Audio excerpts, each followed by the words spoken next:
98462-8754-76624 were all trial engines for the smash-controlled railway.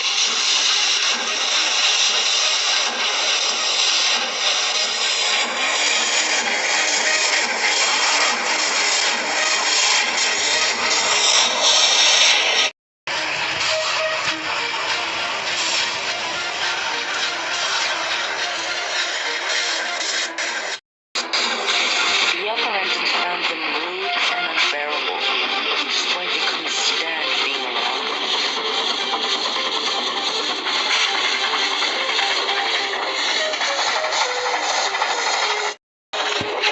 They were always awkward and condescending towards the other engines.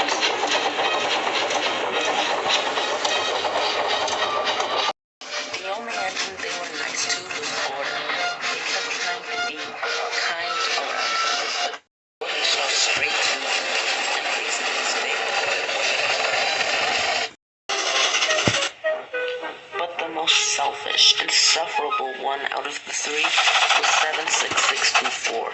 He was selfish, greedy, and obnoxious, frequently trying to get his way, much to the annoyance of the other engines. But he doesn't care. My railway, my common water, he would usually sneer at them. 76624 was genuinely an arrogant engine who used to show off. Well, he'd always show off in the passenger train. But his arrogance usually would land him into trouble by the track controller, and he would usually end up getting karma.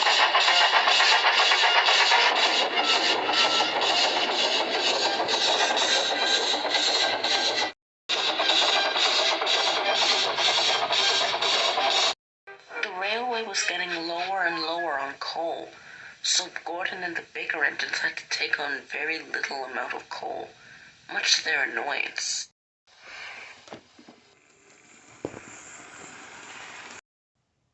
But of course, 76624 made it clear that he was the most annoyed out of all of them. I don't get it, he moaned one day. I'm probably the most hard-working red engine on this railway, yet I get an insufficient amount of coal and not that much water. This railway should be ashamed of itself, he grumbled, but everyone else just went about their duties, completely ignoring him. Is anyone even listening to what I have to say?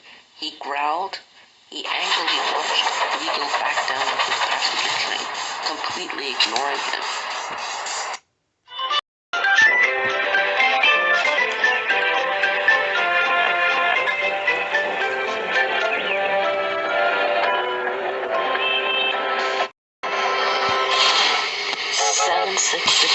Seized with fury as he left the station. Come on. I'll get time, they grumbled.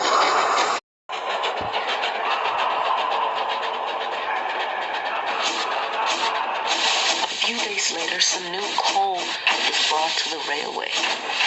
It was very different from the normal island of soda coal. It was blacker and smelled weird. The other engines complained that it smelled weird. I don't want to take this coal, said Thomas, but he did it anyway. 'Cause he had to. But the next day, he went to collect some coaches for another engine's train. He found it difficult to pull it.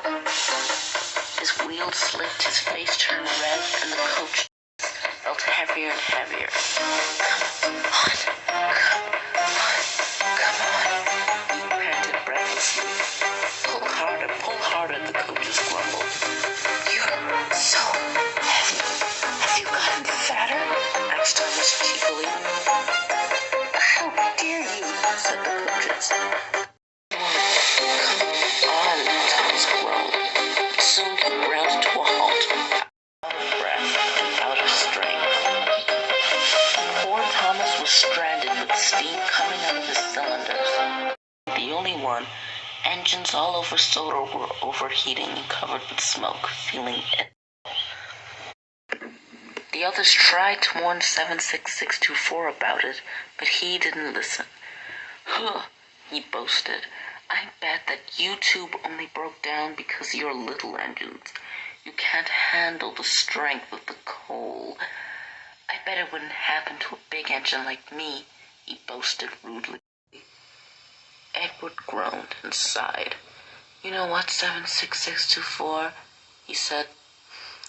Go on and try. I'm not even going to try to talk sense into you. You know what, said 76624. I will, just to prove you, old iron, wrong. He chortled while puffing proudly away. Even 98462 was fed up with 76624's ignorance. Soon 76624 entered the platform where his coaches were waiting. There he glanced over and saw 4 trucks full of coal. Well, the new coal, that is. An idea popped into 76624's funnel. Oh, driver, he said. Wouldn't you want to make my passenger run as efficient as possible? Yeah, said the driver. Well, why don't you fill my tender up with that new coal so I can go as fast as I can with a very long distance so I wouldn't have to stop for coal and water at every station. That seems like a good idea, said the driver, suspecting nothing. It was arranged. 76624 moved to the coal trucks and filled his tender up with all of the coal. When all the coal was gone, 76624 smirked to himself. I'll show old iron, he snickered, as he went to his coaches and backed onto them with a rude bump. Come on, he said proudly. All right, don't fuss, they grumbled. As soon as the guard blew his whistle, 76624 puffed proudly out of the station with his new coal.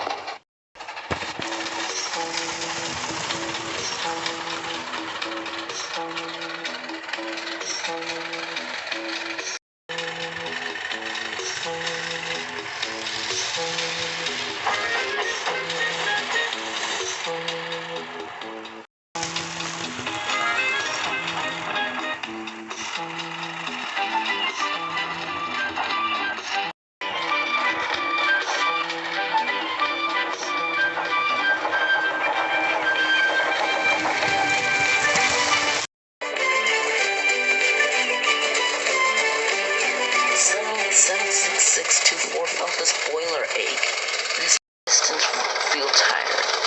I must be going too fast, he said. Suddenly, his insides started to burst with steam and smoke. Suddenly, he found himself going slower and slower and slower right in front of Henry's tunnel. He was letting off steam like anything. He was stuck.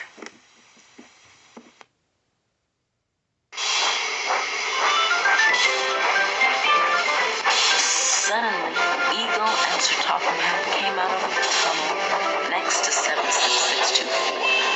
Eagle couldn't help but laugh. Well, he said. Looked like we found the culprit who stole all the coal. He laughed. What's the matter, 76624? You look a little red. 76624 ceased and blew steam at Eagle. Then out stepped Sir Topham Hatt. Well, 76624, he started. I can't say I'm proud about what you did because I'm not. I'm actually quite disappointed in you. But I hope you learn now that bad coal is bad coal and it could affect steam engines big and small.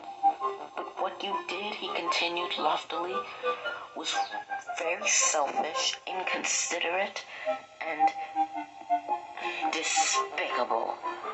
How could you take all of the coal when it was meant for all of the engines? You ought to feel ashamed of yourself, he continued. Yes, sir, said 76624 solemnly. But, however, Stop had continued. I should thank you, because I needed a way to get rid of all of that bad coal since new good coal is on the way. So, in a way, your greediness helped me, he said. He turned away laughing, leaving 76624 gobsmacked. Then suddenly Eagle spoke up. It was alleged that you were greedy, was it? I think I finally found a name for you, 76624. Alad Greedy. The coaches, Sir Topham Hatt and Eagle all laughed, while 76624 seethed with fury and disappeared under a cloud of smoke. The Alad Greedy incident was all the other engines in the sheds could talk about. There was a whisper in the sheds. Hey, Alad Greedy, do you want to take my special freight train? It's full of coal, so you could be as greedy as you'd like. All the engines laughed except 98462 and 87546, who were as stiff as a board. Hopefully, this experience onward 76624 would